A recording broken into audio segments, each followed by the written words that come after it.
Hello, I'm Brad Young with the North Carolina Institute of Political Leadership. My guest today just finished his term as president of the North Carolina Association of County Commissioners, and he's here today to talk about his 100 Counties Prepared initiative. Frank Williams, thanks so much for joining us. Thank you for having me. It's always great to be with IOPL.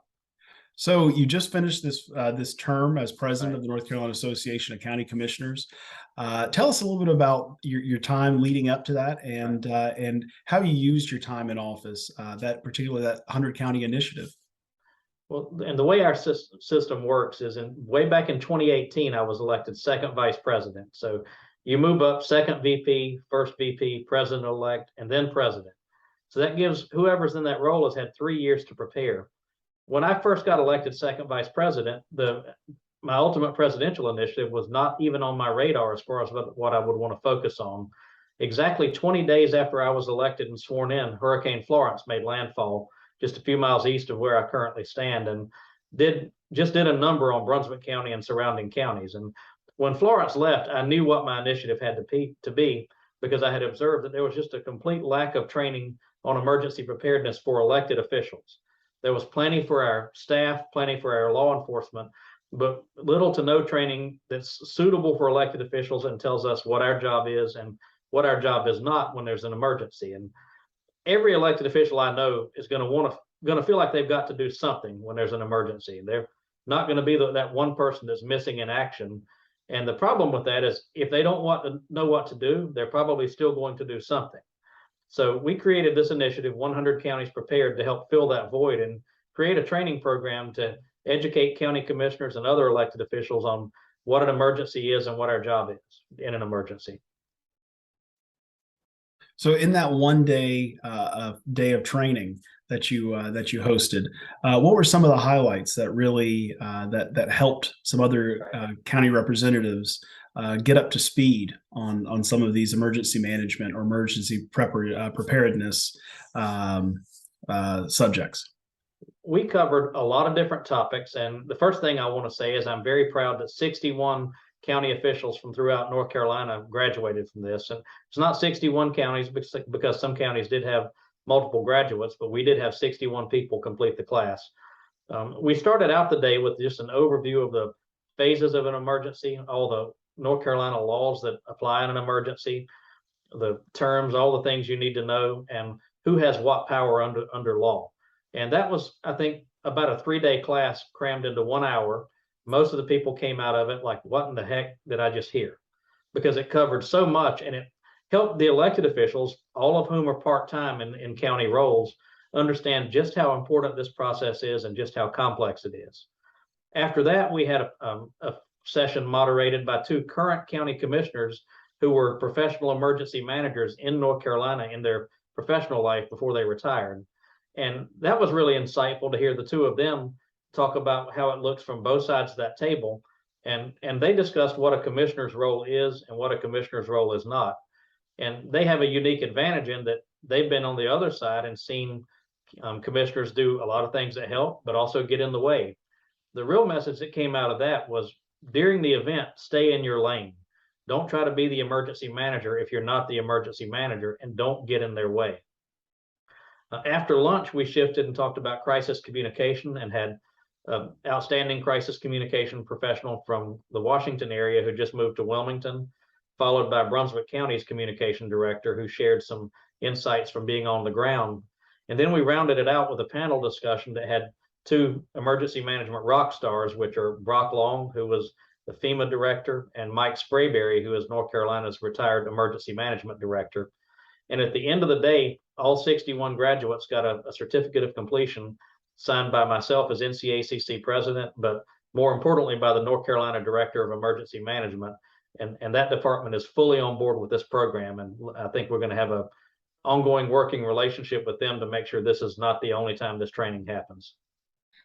Well, focusing on a little bit on the communication side of things that you mentioned, Right. What are some of the lessons that you learned being a county commissioner in Brunswick County during a hurricane that you think would benefit county commissioners all over the state? I think the first and foremost is make sure that you know information is accurate before you put it out. There was a situation where an elected official in another jurisdiction on TV kind of went off the cuff and said, okay, this particular highway is now open. You can come home. The problem is that the river that crosses that highway was still rising, and people tried to come home. And when they got there, it was flooded.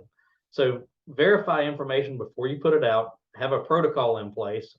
The one we ultimately decided in Florence was, if it came from my county manager, it's probably situational awareness. If it came from our public information officer, then it was vetted for public distribution. So we made sure that we had a protocol on what we disseminated. The second thing I think is very important is that if we don't put out accurate information, people will put out inaccurate information, and it's much easier to take the lead in putting out what people need to know and giving them facts than it is to have to go on Facebook or Nextdoor and correct a rumor that the power's not coming back on for 6 weeks, or that the gas line busted when it didn't bust, or whatever that rumor might be. So to me, those were two of the biggest. And the third one is to just don't let your emotions get the best of you. If you're an elected official, you've got to be the voice of calm and the voice of hope and the voice of reason when everything is going crazy.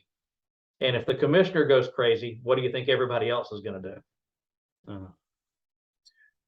And you mentioned two of the guests that you had, Mike Sprayberry and Brock Long, who are both well respected nationally as far as their in this particular field and their work in it. Particularly Brock Long, who's being a FEMA director at a national level. Right. What kind of experience did he bring to this training and contribute to the attendees? One thing I think from that Brock Long brought is a perspective on what FEMA's job is and is not. And I think a lot of local officials think that FEMA is going to come in and do everything for them. And the way it's broken down, and I'm going to try to recite this accurately, is that emergencies are locally executed, state managed, and federally funded. FEMA's job is to provide funding after the fact. They may have some on the ground resources, but it is really a state and local operation. And with 100 counties, the county is the statutory lead. So the county needs to have its act together before the storm even forms. So that was one thing. Another thing, just to put it into perspective, obviously Hurricane Florence is our storm of record in Brunswick County. It was a defining moment of my time as an elected official to date. But for Brock Long, it was one of about 200 emergencies he dealt with in the course of his time as FEMA director.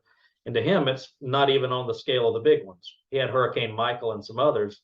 So that just shows that while this was our entire world here, it's one of 200 emergencies he dealt with over the course of several years. And we have to keep that in mind and have the perspective that we have to be in charge in our own community and take things seriously and have a plan.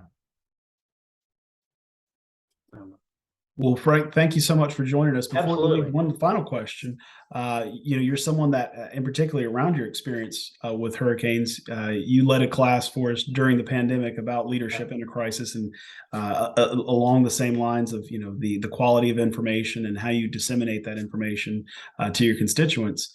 Is there any other lessons that would apply within crisis or beyond that on leadership that you really emphasized through the course of developing this training and delivering it? I think one big one is the importance of relationships. And I don't remember exactly who said it, but in one of our meetings that our task force had, and I do want to point out we had a task force that helped develop this training that covered counties from Hyde County all the way to Cherokee. But one of the speakers said, it's too late to pass business cards when the creek's already rising. Build your relationships before you need them. And there's a list of those relationships, I believe, on the NCACC website, but you need to know who your FEMA people are. You need to make sure, I think that the elected official's job, I'll close with this, it's not the county commissioner's job to write the emergency operation plan, but it is our job as a board of county commissioners to make sure that our staff has one that's up to date and current, and that it covers what it needs to cover and was written by someone who knows how to write an emergency operations plan.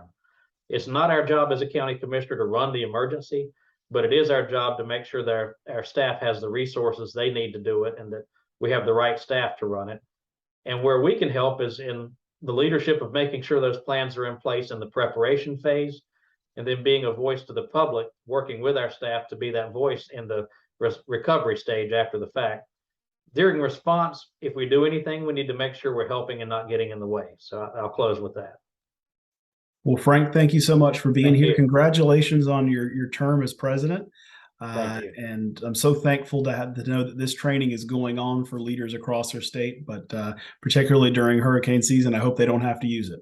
I hope we don't have to use it for a couple of years, but that's why it needs to happen every year, because next year you may have a new person in that job. Thank you, and thank you for what IOPL does.